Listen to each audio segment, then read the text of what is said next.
Welcome, everybody. It's my great honor to introduce Hye Ryeon Lee. Hye Ryeon has a Ph.D. and a master's from Stanford University, and she is the co-founder and chief scientific officer of Ascent Autism. With her strong background in neuroscience and management and healthcare diagnostics, Dr. Lee is highly skilled in team management and has a really great experience leading groups of software engineers, data science, and scientists, so she can bring her passion for research and how the brain works, brain mechanism, and synaptic dysfunction, and has really published a lot of papers around these topics. Today, she will be speaking about the online peer groups that can improve social communication for individuals with autism spectrum disorder. Welcome, Hye Ryeon, to the Autism Summit at ApexINSPIRE. Hye Ryeon, what motivated you, what inspired you to start Ascent for Autism? Hi, nice to meet you, everyone. I cannot see you, everybody, but nice to meet you. I'm Hye Ryeon Lee, the co-founder and CSO Ascent Autism. So my old time, the motivation was basically the curiosity, in the neurodevelopmental disorder, because, the whole my family is always, the serving the orphans with neurodevelopmental disorder since I was very, very young. So every weekend I have to see them and then I just, the curious why these guys are different, than me, right? So that was, the starting from the curiosity. And then time goes by, I'm more the towards to oh, I definitely want to do something really impactful for the family. So that's how I started Ascent Autism. Fantastic. Well, I want to give you the stage, and I know that you brought a few slides for us to visualize what you're going to be talking about. So I'm going to take off the stage, and here comes Hye Ryeon Lee. Thank you. So hello, everyone. Today I will be presenting our study on online personalized peer groups for individuals with the autism spectrum disorder. I'm gonna just to say it the ASD. It's and also implanting social skills and measuring success. Next slide, please. So as you know, 1 in 36 newborns are diagnosed with the autism spectrum disorder. This is a huge number. It's a very recent data by CDC. So background of this study is basically social skill training has been shown to significantly improve various aspects of social functioning among individuals with ASD. However, there is a paucity of research regarding the maintenance of these improvements and their generalization outside of treatment setting. Additionally, there is a need for objective, accurate, and reliable outcome measures to assess the success of such interventions. So next slide in these objectives. Our objectives for this study were threefold. First, to create an online platform that facilitates personalized peer groups for individuals with ASD to practice social skills acquired in therapy. Second, to propose a novel method for measuring changes in social communication skills. And finally, to use balanced speech production as a key metric for evaluating the quality of social interactions. So balanced speech production, BSP, I'm going to explain a little more detail in the later.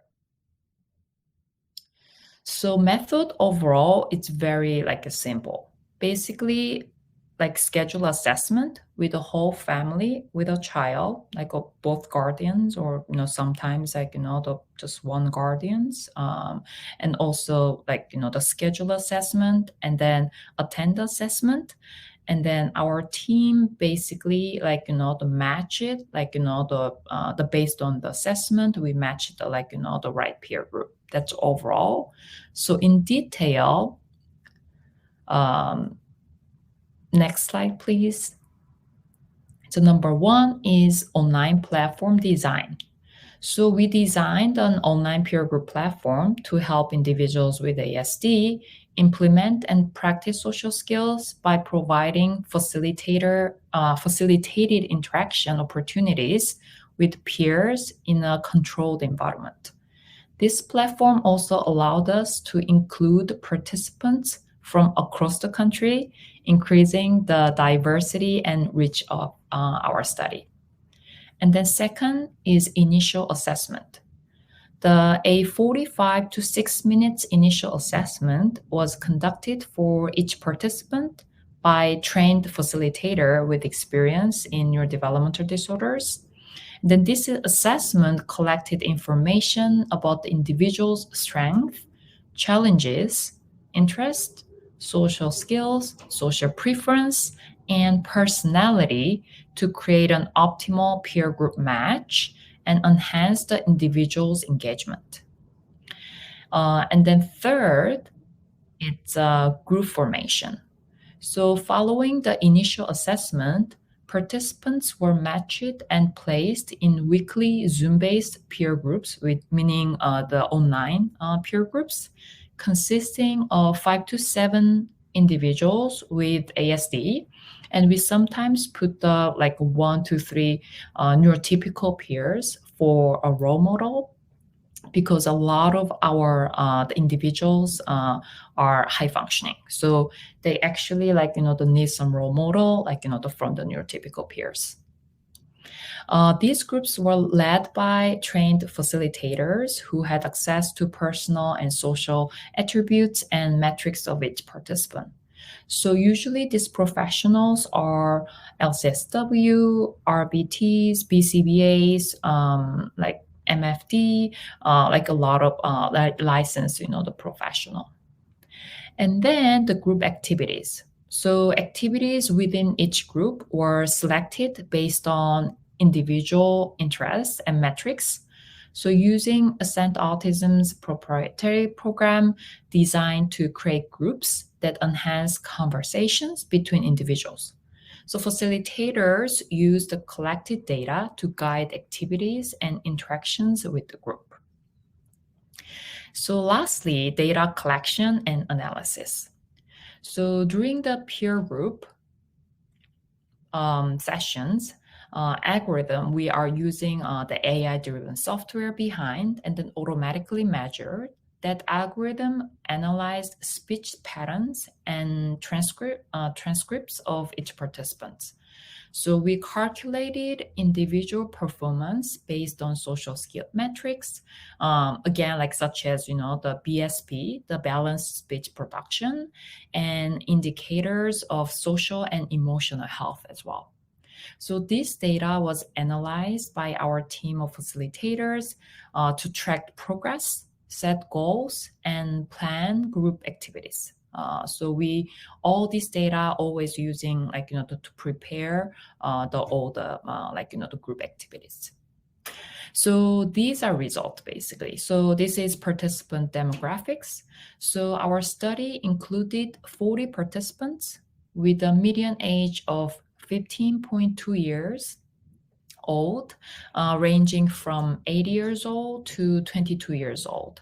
But our platform actually accepts age from 4 to 35. So we have a variety of all kinds of the peer groups based on the age. But this study is the 8 to 22, and then the male to female ratio was 4.7 to 1. All participants met the diagnostic criteria for ASD except one person, and 10% had a comorbid ADHD diagnosis. So this slide, basically the most important the slide today. So like a main result is just the PSP overview. So we introduced balanced speech production as a novel social communication skill measurement. So, under the assumption that optimal social performance occurs when speech production is equally distributed among participants. That's our the usual the assumption, the when we talk the within, for example, like 5 people, that we are expecting just not all the time, but the assumption the like a 20% of the equitable portion the would be basically the speech production. So that's our assumption, and then based on that, like a 100% of BSP is basically like ideal the speech production. So if it's larger number than the 100, meaning like you talk too much within your the peers, right? And then if that number is lower than 100, meaning you speak like too little. So like 100, like we are not the pushing them oh, you have to be the 100 or something like that.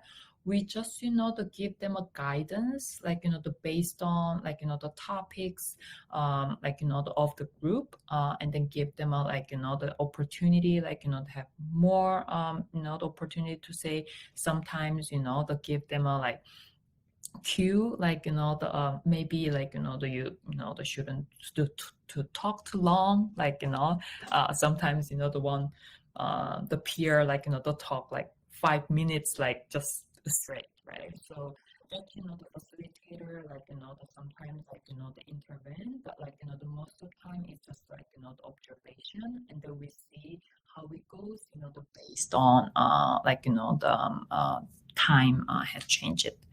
So basically, we found that 80% of participants demonstrated significant improvement in achieving the BSP.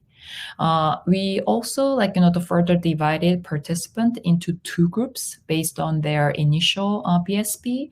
So group 1 consisted of participants who spoke less than the ideal BSP during initial sessions, while group 2 consisted of the participants who spoke more than the ideal BSP during initial sessions.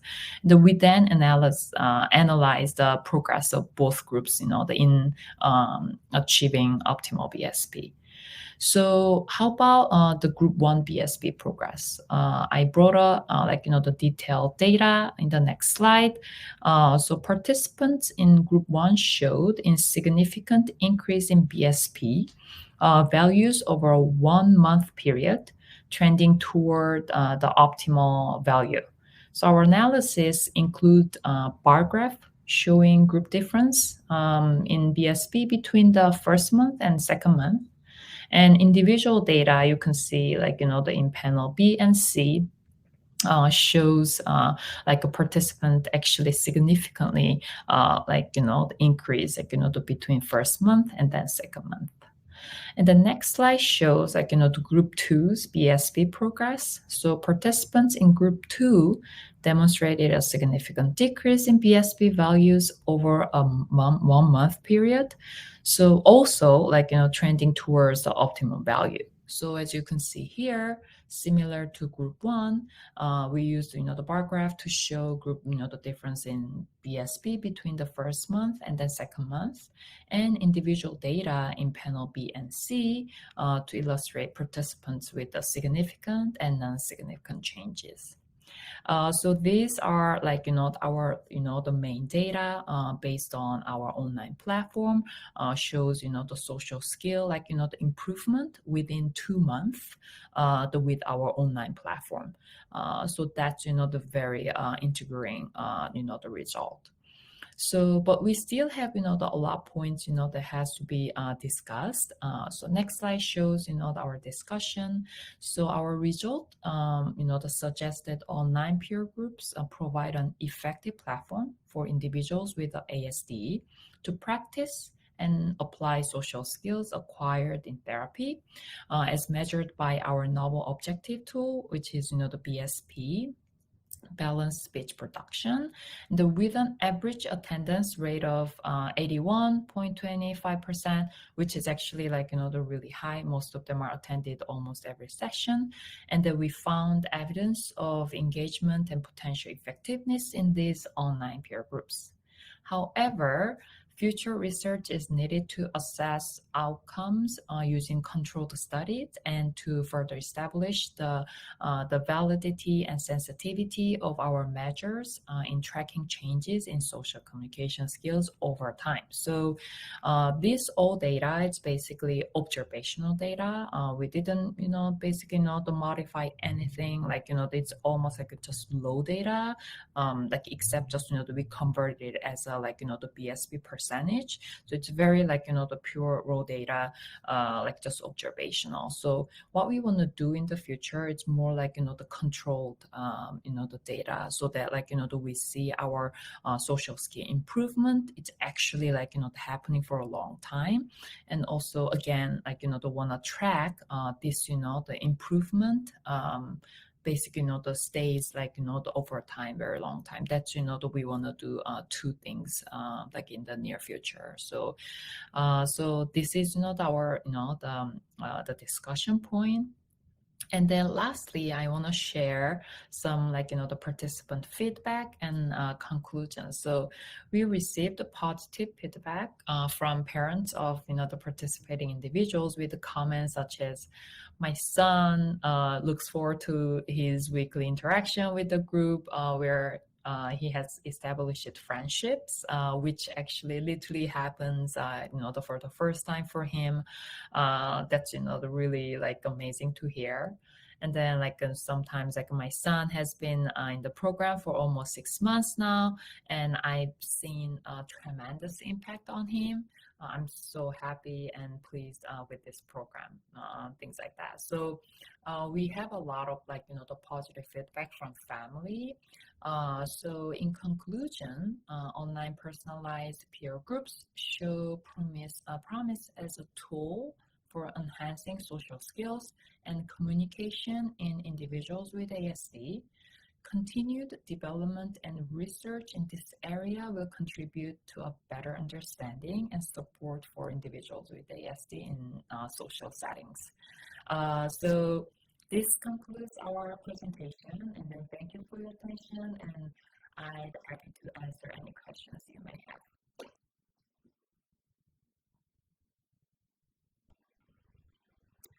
Wonderful. Wow, what an insightful, research-based, evidence-based research project, right? You have seen us in one-on-ones or in one of many in technology-based groups where this fear is removed, the anxiety is removed because that awkwardness that's sometimes happening. And now you have actually research backing up what you've already experienced in one off. So what a great work. Thank you for sharing that. Of course. So we have a question in the chat. I'm going to blend it in here. By your experience, which social skill training, content, and methods have worked well for people on the autism spectrum and which don't? I can say what we are using is basically we have our own program. So it's it's several hundred pages of books, right? So we have our own program, but also what we do is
specific group. But the other group, like, we more like focusing on like, the open forum, like a conversational based the group activities. So it's like, I'd say like, the depending on like a functionality, age, it's all different. Yeah. Super. How do you assemble your social groups? Sujan, How do you assemble the peer groups? Assembles. Okay. So I briefly mentioned like, our assessment is actually very intensive. It's not only like, with the learner, but also like, all guardians. Like, if you have a like, the main guardian, also like, let's say grandparents also see my son like, at least, the once or twice a week, that we recommend like everybody is in the assessment. So our assessment is pretty intensive, but still focused on learner. And then based on that interview, we match it, this kid to the like, the right group. So we have algorithm, like, the complex, like, at least 6-7 factors we are basically like, the thinking of. Mm-hmm. Can you give us a couple of examples of where these groups are really, taking off, and what age group start? Yeah, I can give you, just two kinds of a little bit like, the like this end and then that end. Okay. So this, the peer group, we, to make it as a like, with all the animal name, which is cute. So tiger peer groups, there are the 3 peers. They're 12 to 13 years old. And then I'd say like, the mid-functioning, like, the autism level 2 diagnosis. And then they love like SpongeBob, animation, sing a song, Thomas, the train. What we do with the 3 kids, like, we usually put like a 1 or 2 neurotypical in the similar age as well. And then these 5 kids like meet every week. And then like, the facilitator focus on their interest plus like, the skills they have to learn in that week. So let's say respecting others. So like, the facilitator, like, to prepare like, the right level of the material for them, plus Thomas Train, like song, like all the activities together. And then like, they do like, the group. The other end, like, the group, say like a panda peer group, they're 24 to 26. Mm-hmm. They're very high functioning. They even like, they can talk about their emotions well. Mm-hmm. They can do ping pong conversation even. They are usually like, we don't teach obviously in the group, but facilitator, like, they have, some materials by herself. And then she basically like, to guide them, like, to practice like something like subtle, but they still like, to practice like, the high functioning social skill. And then they usually like, no material, just often like, open forum, the conversation, the style of the group. So it's like, the 2 different, like, the type of peer groups, but it tells like, that we have like basically, the all kinds of the functionality and age, the groups. Yeah. Wow. Very cool. And then people are getting together from across the country, or? Right. So across all country, including Canada, because, it's English speaker right now. So. Wonderful. Yeah. How many students have you supported so far through the social peer group studies? And do you have capacity? Do you have a wait list, or? Yeah, so our team basically, the working hard. So like, we try not to have any wait list. So like really like, to quickly like, to fill it up, which is like 1 to 2 weeks, it's maximum to wait. Mm-hmm. We served at least 2,000 to 3,000 the learners, like, that we've been serving. And then like, the groups like basically, based on that number, you can see. So yeah, if you, the apply like today, mm-hmm. your kid, that can get into the peer group in 2 weeks. Super. You said that you also add people that are not neurodiverse. Mm-hmm. So like the regular, so to Right. speak. It's a neurotypical. And how do you apply to become, like a non-neurodiverse person Mhm. to participate? Because Yeah. sometimes it's not just the neurodiverse person needing to learn, it's also the non-neurodiverse person needing to learn. Right.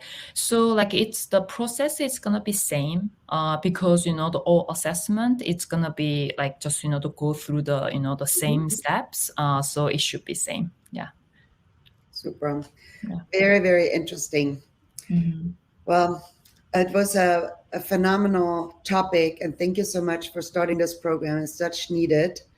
And we're looking forward to partnering with you in the future and hope that through your research-based program that we can help a lot of kids and young adults to learn those skills that they didn't get and also be able to share their gifts with Right. all of the other people that Yeah. are not struggling with those things but maybe Yeah. struggle with other things, Yeah. because there's a big thing for all of us to learn from people that have different abilities. Definitely. I want to mention one thing, Sujan, because that you are actually closing the man to remind me one thing, which is please to visit our Instagram page, because we the periodically do amazingly autism. So it's basically a series for like bragging yourself, right? So like our learners basically the brag about their the skills collections, like a lot of things there. So yeah, please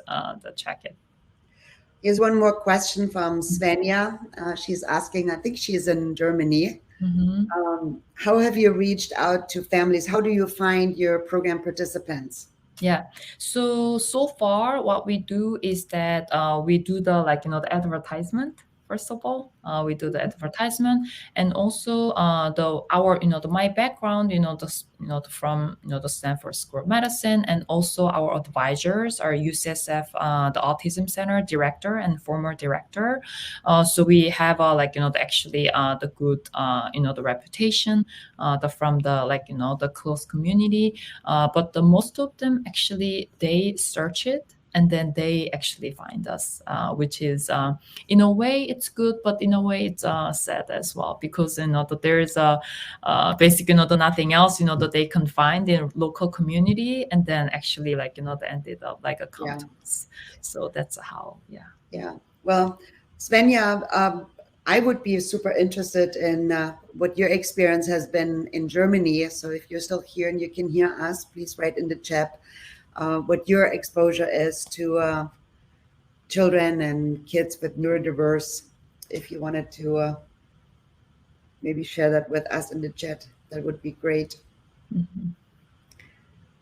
So, well, with that, I want to say thank you so much for joining us today. And I'm looking forward to a strong partnership with your organization, because together we can really make a big difference and help more people to live an inclusive life. Definitely. And by that, I mean not just the people with different abilities, but also the people that have all their core executive functions going, that they are opening up their mind to including the people that need an extra helping hand. Because as a society, we're so diverse, with so many different backgrounds and ethnicity and color, and Right.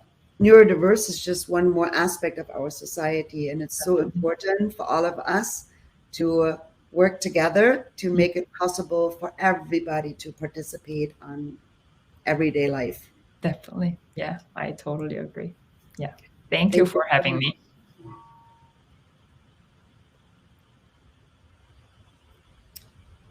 So, what an amazing 2 days. And I'm super excited that we had so many wonderful speakers today that have showed up today on their A game, presented their topic, shared their wisdom. And I'm so grateful for everybody. And for instance, I'm very, very grateful for our team here internally. It was wonderful to have such a strong team effort on the back end You don't see them all here, but we are, close to 50 people on the back end supporting everybody while continue to run and support the families and the kids and care professionals that are currently either in the United States or in Australia or getting ready to come to the United States. I encourage everybody, please reach out to us. We're open. We have an open door policy. Connect with us, because only together we can be the best version of ourselves. And by sharing our wisdom, our resources, and coming together as a team, as an organization, that's the only way we can create the future that we want to live in. And with that, I want to send you off. I hope you are going to be part of the Apex Social community for many years to come, either as a care professional, as a parent, as a child, as a community supporter, as a professional, as a university, as a teacher, in whatever function you're participating in this conference today. I'm looking forward to connecting with you and hope that we see each other in person, live, or anywhere else in this beautiful world. I wish you a great weekend and all the best from our entire Apex Social team.